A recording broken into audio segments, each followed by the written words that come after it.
ప్రయాణికులు పోగొట్టుకున్న మొబైల్ ఫోన్లను రికవరీ చేసేందుకు దక్షిణ మధ్య రైల్వే చేపట్టిన కార్యక్రమం పేరు ఏమిటి? Option 1 operation track, option 2 operation find, option 3 operation అమానత్, ఆప్షన్ 4 ఆపరేషన్ చక్ర. ప్రయాణికులు ఎవరైతే ఉంటారో వారు పోగొట్టుకున్న మొబైల్ ఫోన్లను తిరిగి రికవరీ చేసేందుకు దక్షిణ మధ్య రైల్వే ఇటీవల ఆపరేషన్ అమానత్ అనే కార్యక్రమాన్ని చేపట్టింది. ఈ ఆపరేషన్ ద్వారా ప్రయాణికులు పోగొట్టుకున్న మొబైల్ ఫోన్లను రికవరీ చేసి వారికైతే అందించబోతుంది దక్షిణ మధ్య railway. Option 3 is right answer.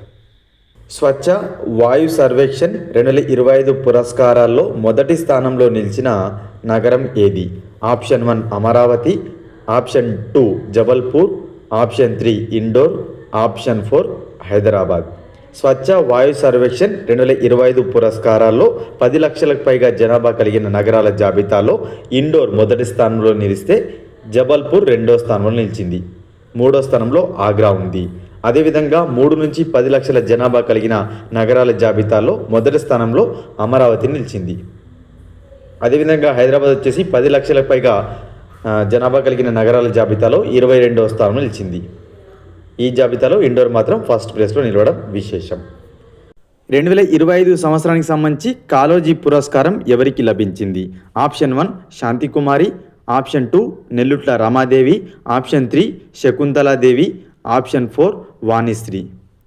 Kaloji పురస్కారం 2025 సంవత్సరానికి సంబంధించి నెల్లుట్ల రమాదేవి గారికి రావడం జరిగింది. కాళోజీ పురస్కారాన్ని 2025 సంవత్సరానికి ఎవరు అందుకున్నారు? నెల్లుట్ల రమాదేవి గారు. సో తెలంగాణ భాషా దినోత్సవం సెప్టెంబర్ 9వ తేదీన ఈ పురస్కారం అయితే అందిస్తుంటారు ప్రతి సంవత్సరం. ఈ ఏడాదికి నెల్లుట్ల రమాదేవి గారు అందుకున్నారు. 2015 నుంచి తెలంగాణ ప్రభుత్వం ఈ అవార్డును అయితే ఇస్తుంది.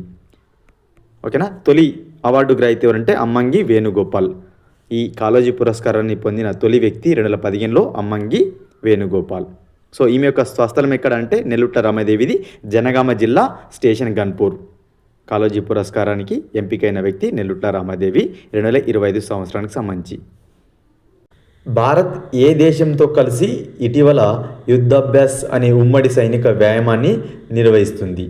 Option 1 USA, option 2 Russia, option 3 France, option 4 Japan. Bharat ఇటీవల అమెరికా USAతో కలిసి యుద్ధాభ్యాస్ అనే ఉమ్మడి సైనిక వ్యాయామాన్ని నిర్వహిస్తుంది. ఇది 21st ఎడిషన్, 21వ ఎడిషన్ అన్నమాట. ఎక్కడ జరుగుతుంది అంటే మనకు అమెరికాలోని అలాస్కా వేదికగా అయితే ఈ యుద్ధాభ్యాస్ అనే సైనిక వ్యాయామం జరుగుతుంది. భారత్ USAతో కలిసి నిర్వహించే ఉమ్మడి సైనిక వ్యాయామం పేరే యుద్ధాభ్యాస్. ఎన్నో ఎడిషన్ ఇది? 21st edition. ఎక్కడ జరుగుతుంది? అలాస్కా వేదికగా జరుగుతుంది. 2025 సంవత్సరానికి సంబంధించి రామన్ మెగసెసే అవార్డు అనేది ఏ సంస్థకు వచ్చింది? ఆప్షన్ 1 అక్షయ పాత్ర, option 2 Smile Foundation, option 3 Educate Girls, option 4 Team Everest. Ramon Magsaysay award 2025 సంవత్సరానికి సంబంధించి ఎడ్యుకేట్ గర్ల్స్ అనే NGO సంస్థకు రావడం జరిగింది. దీనిని ఎవరు స్థాపించారంటే సఫీనా హుసేన్ గారు 2007లో స్థాపించారు. సఫీనా హుసేన్ ఈ ఎడ్యుకేట్ గర్ల్స్ను స్థాపించారు. దీని యొక్క ముఖ్య ఉద్దేశం ఏంటంటే మారుమూల గ్రామాలలో, మారుమూల ప్రాంతాలలో బడి బయట ఉన్న యువతులు కానీ బాలికలకు విద్యను అందించడం దీని యొక్క ముఖ్య ఉద్దేశం. ఓకేనా. రామన్ మెగసెసేను ఆసియా నోబెల్గా పిలుస్తారు. దీన్ని 1957లో ఏర్పాటు చేయడం జరిగింది. ఫిలిప్పీన్స్ మాజీ అధ్యక్షుడైన రామన్ మెగసెసే జ్ఞాపకార్థం. ఈ ఇయర్ ఏ సంస్థకు వచ్చింది? ఎడ్యుకేట్ గర్ల్స్ అనే సంస్థకు రామన్ మెగసెసే అవార్డు వచ్చింది. సైబర్ నేరాలను ఎదుర్కొనడానికి ఇటీవల CBI ఏ పేరుతో కార్యక్రమాన్ని ప్రారంభించింది? Option 1 operation cyber, option 2 operation Shakti, option 3 operation Chakra, option 4 operation Mitra. Cyber నేరాలు ఏవైతుంటాయో వాటిని ఎదుర్కొనడానికి ఇటీవల CBI ఆపరేషన్ చక్ర పేరుతోటి కార్యక్రమాన్ని ప్రారంభించింది. ఆపరేషన్ చక్ర పేరిట CBI సైబర్ నేరాలను ఎదుర్కొనడానికి కార్యక్రమాన్ని ప్రారంభించింది. Central bureau of investigation. ఇది ఎప్పుడు ఏర్పాటైంది అంటే 1963 ఏర్పాటైంది. 1963 ఏప్రిల్ 1న ఏర్పాటైంది CBI అనేది. దీని యొక్క హెడ్ క్వార్టర్స్ ఎక్కడ ఉందంటే న్యూఢిల్లీలో ఉంది.